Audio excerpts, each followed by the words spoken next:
Hey, it's Ryan from Upfit Supply, and this is the Duratherm liner package from Legend Fleet Solutions. We have our wall liners, our door liners, and our ceiling liners with top sills, as well as an automat bar rubber style floor with our sills here on the thresholds as well. This is really going to give you the ultimate layer of protection in the back of your van, as well as just give you a beautiful canvas to build your work van.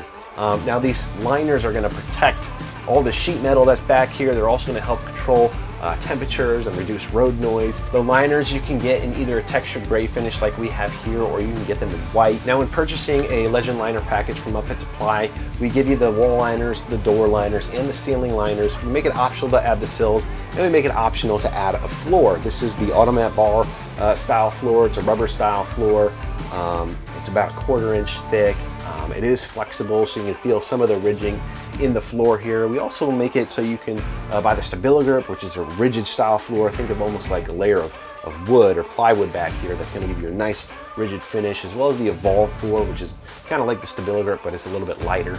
And then you get the aluminum door sills that come with all of those different types of floors. Now if you buy everything together as a package, number one, you're going to save on shipping. Because these things are so large, they have to ship via an LTL freight carrier, so shipping can be expensive. So if you're going to buy just one thing, you might as well just get the whole package to reduce that shipping cost if you want to add a product later on. Now if you're looking for these liners or any other equipment to upfit your van so that it's work ready, be sure to check us out at upfitsupply.com. Again, my name is Ryan, and have a good one.